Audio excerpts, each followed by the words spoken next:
Chapter 8. What is to be done? Expressions of judicial opinion upon the present matter, and upon matters akin to it, have been frequent, and it may be useful to recall some characteristic examples.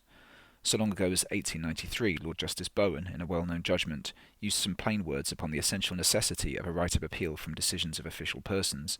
The case was the Queen and Justices of County of London and London County Council, 1893, 2 Queen's Bench 476, and was concerned with a question of appeal against a certain valuation for poor rate. Lord Justice Bowen said, at page 492, quote, "What is the ordinary rule of construction when construing Acts of Parliament and other documents? It is, that if the language is ambiguous and admits of two views, you must not adopt that view which leads to manifest public mischief. Here is a broad scheme of metropolitan taxation and rating by which the parochial ministerial officers are empowered in the first instance to place values on hereditaments for the purpose of taxation in the broad sense. In a free country, the very essence of such a system must be that there should be an appeal to somebody who can say whether those officers are doing what is just. If no appeal were possible, I have no great hesitation in saying that this would not be a desirable country to live in, where every parochial officer might do as he liked in this matter. It is quite true that there is enough difficulty in appealing as it is, but if there is to be no appeal at all possible, the system would be intolerable. Therefore, it is of the essence, the pivot of the system, that there should be a right of appeal." End quote. That opinion seems to be well worthy of attention when it is sought to estimate and to comprehend the various devices of bureaucracy to give departmental decisions the force of a statute, to prevent them from being reviewed by any process in a court of law, and to ensure that the mere fact that a departmental decision has been given must be treated as conclusive evidence that the requirements of the law have been duly fulfilled. To take a later example, 18 years ago, May the 4th, 1911, the Times reported, under the headings "Encroachments of the Executive, the Master of the Rolls on a Modern Danger," a speech which had been delivered on the previous evening in the City of London by Sir H. H. Cousins Hardy, as he then was. The report was as follows, quote, "The Master of the Rolls, who, with Mr. English Harrison, K.C., responded for the bench and the bar, said that time was when the great danger against which the judicature had to guard was the encroachments of the Crown. Happily, there was no longer that danger, but there was another danger which was much more real than that, namely, encroachment by the executive. He had seen signs of attempts by the executive to interfere with the judiciary, and against all such attempts he thought he could pledge his colleagues and himself to offer a strenuous resistance. (Cheers). There was another danger connected with the executive. In recent years it had been the habit of Parliament to delegate very great powers to government departments. The real legislation was not to be found in the statute book alone. They found certain rules and orders by some government departments under the authority of the statute itself. He was one of those who regarded that as a very bad system, and one attended by very great danger. For administrative action generally meant something done by a man whose name they did not know, sitting at a desk in a government office, very apt to be a despot if free from the interference of the courts of justice." End quote. And a few months ago, a judge of the highest distinction, whose abilities have shone successively in the King's Bench, the Court of Appeal, and the House of Lords, referred, in a passage which it is permitted here to repeat, to, quote, "the flagrant clauses we have had making departments their own courts, the vast mass of government by regulation on top of legislation by order in council, and departmental bills, the object of which is to shepherd us and regiment us more and more." End quote. It might indeed be worthwhile to collect and marshal in chronological order the observations which have been made upon the matter in the course of judgments delivered in court since the beginning of the present century. 19 years have passed since Lord Justice Farwell said in the Court of Appeal, "The courts are the only defence of the liberty of the subject against departmental aggression." See Law Reports, 1911, 1 King's Bench, at page 44. It will not escape notice, nevertheless, that departmental aggression has not only not diminished, but, on the contrary, has in a marked degree increased during the past quarter of a century. Side by side with these expressions of judicial opinion may be placed a passage from the admirable volume entitled "Cases in Constitutional Law" by Mr. D. L. Keir and Mr. F. H. Lawson, which was published in 1928. The learned editors say, page 143, quote, "It would give much more satisfaction if the entire supervisory jurisdiction of the central departments was exercised in public and according to judicial forms. One cannot help sympathising with the unsuccessful litigant in L.G.B. versus Arledge, or with members of local authorities who object to being surcharged by a bureaucratic auditor. At present our administrative justice is too much of the hole and corner variety. It is also essential that the ordinary courts shall retain ultimate control in respect of legality. Any step which tended to deprive the subject of the protection of the courts against illegal encroachment on his private rights would be against all the principles of English law and English government, and would imply a return to Star Chamber methods. but there is at the present time an unfortunate tendency, due perhaps partly to a desire to avoid the enormous costs incident to ordinary litigation, but partly, one fears, to bureaucratic impatience of any control, to oust the jurisdiction of the ordinary courts entirely in administrative matters. It is not uncommon to find in the statute book provisions giving to a minister of the Crown power to decide conclusively and in the last resort questions of a quasi-judicial character. Now there can be no objection to such a provision if it merely implies that the minister's discretion is, so long as he keeps within the limits which the law allows, absolute. But it is in most cases quite clear, and the courts have interpreted it to mean, that their jurisdiction is entirely ousted. A reference to the case of Ex parte Ringer, 1909, 25 TLR 718, would indicate the possible effects of such legislation. There, a divisional court had to interpret Section 39, subsection 3 of the Small Holdings and Allotments Act, 1908, 8 Edward the 7th C36.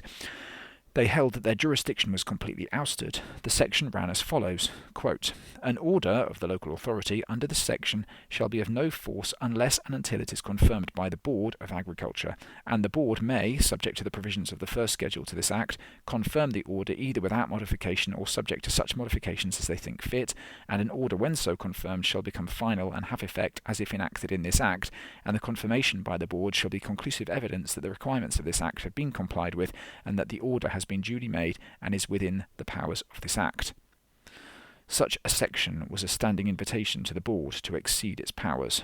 End quote. If it be asked where the remedy is to be found for the mischief which is here deplored, the answer is not difficult. Is it too much to hope in the first place that the worst of the offending sections in Acts of Parliament may be repealed or amended? And in the second place, is it not comparatively easy to prevent similar sections from being enacted in future? To this end, what is necessary is simply a particular state of public opinion, and in order that that state of public opinion may be brought into existence, what is necessary is simply a knowledge of the facts. At present, it is tolerably safe to suppose only a small part of the electorate knows what has been and is being done, while it is a still smaller part that has any real appreciation of the meaning and effect of the statutory provisions which offer at once the occasion and the instrument of despotic power. Two methods at least may be adopted, easily and immediately, by those who desire to discourage the new despotism. One is to form in each House of Parliament a committee, not too large, whose sole task it should be to examine every bill, as it is introduced, for the purpose of observing whether and in what respects its provisions may have the effect of increasing the power of bureaucracy, and whether and by what contrivance that power is to be made irresponsible. Other committees, no doubt, and other individuals examine and consider every bill from various other special and particular points of view, but it seems to be at once highly desirable and by no means impracticable that the members of each House should provide from their own ranks a voluntary and unofficial committee who would ask themselves with reference to every new measure, 1. Does it confer, expressly or by implication, fresh powers upon the bureaucracy? 2. If so, how does it seek to attain that end? And 3. Is the method, or is the probable result, of such a kind that the fresh powers may evade either the control of Parliament or the jurisdiction of the courts? Similarly, it seems to be at once highly desirable and by no means impracticable that some, at least, of the leading newspapers should regard it as one of the appointed duties of some able member of the editorial staff, not occasionally or at the suggestion of another, but regularly and as a matter of course to subject every new bill to a similar examination. If the bill contains the ingredient which it is desired to detect, to expose and to destroy, well-timed publicity and well-directed opposition should effect their purpose. It may well be that departmental orders and regulations are, to some extent, unavoidable, but why should they be made behind the back of Parliament? It may well be, too, that departmental decision is, within strict limits and for defined purposes, even desirable, but why should it be screened and withdrawn from examination by the courts of law? There may be many unsustainable reasons, but there is no good reason why departmental officials should have, or seem to have, the power of legislating without parliamentary authority, or of giving a decision which an aggrieved person is unable to submit to the test of judicial inquiry. In this field also, as in other fields, prevention is better than cure. It appears to be quite inconceivable that, if public opinion were alert and active in the matter, and if Parliament and the press were known to be deliberately vigilant in the task of exposing and preventing this particular mischief, there would continue to be the same readiness on the part of those who are responsible for the work of drafting bills to insert provisions of the objectionable type. At present, to judge from the form in which so many bills are presented, it looks as if there were in existence in some departmental pigeonhole a collection of model clauses. capable of being fitted into measures of very different kinds, which, when they have been somehow steered through the Houses of Parliament, confer upon departmental officials a power to legislate not inferior to the powers of Parliament itself, and a power to pronounce unappealable decisions such as is neither possessed nor desired by a judicial tribunal. Some steps, it may be thought, are tolerably obvious. Why should not the Rules Publication Act, in fact, as well as in name, be simplified and amended so as to exclude exception or evasion, and so as to secure a real and effective parliamentary supervision over all rules and orders? And it goes without saying that there should be an end of all schemes to enable government departments to rewrite a statute or to invite premature opinions on hypothetical cases from His Majesty's judges, or to shelter departmental decisions or orders against review by the courts. On the positive side, future legislation would be conducted in such a way as not to repeat these performances. On the negative side, all reasonable steps would be taken to retrace and correct any such errors in the past. It may be said that, in such circumstances and under such conditions, the mass of fresh legislation would undergo a severe check. Does anybody who has really considered the matter object to that conclusion? The reasonable citizen may well be tempted sometimes to ask the question, for whose benefit and at whose request is this mountain of statutes, and this still greater mountain of rules, orders, and regulations built up from year to year? The conclusion seems to be unavoidable that the present movement is in a vicious circle. The greater the army of officials, the greater becomes the mass of parliamentary and departmental legislation. The greater the mass of parliamentary and departmental legislation, the greater becomes the army of officials, and so on ad infinitum. Is not that, at any rate, a mood that would be bridled? What is needed is to reassert in grim earnest the sovereignty of Parliament and the rule of law. Meantime, it is pertinent to notice, and it may be useful to record, a passage in the speech recently delivered, July 5, 1929, by the Lord Chancellor, Lord Sankey, at the Mansion House. He said that the rule of law was the condition of liberty. Quote, "Amid the cross-currents and shifting sands of public life, the law is like a great rock upon which a man may set his feet and be safe, while the inevitable inequalities of private life are not so dangerous in a country where every citizen knows that in the law courts, at any rate, he can get justice. His Majesty's judges are charged with the administration of the law, but there are two matters relating to such administration which in recent years have caused some anxiety not only in the public mind, but among trained lawyers. The first is what has been described as a growing tendency to transfer decisions on points of law or fact from the law courts to the minister of some government department. The second is the general position of the subject when engaged in a dispute with the Crown, or an individual when engaged in a dispute with a Department of State.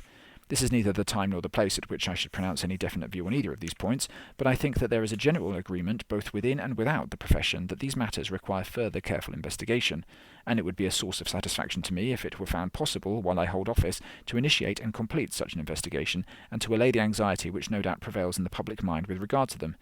Another matter to which public attention should be called is the authority conferred upon a minister to implement Acts of Parliament by regulation. This is not a modern practice, but one the increase of which in recent years should not be lost sight of." End quote. It might perhaps be well if the amateurs of the new despotism, in their moments of leisure, were to refresh their memories with the opinions of which the ancient philosophers so clearly expressed about tyranny. Does anybody suppose that it is any less true today than it was in the time of Socrates that despotism is the worst disorder of a state?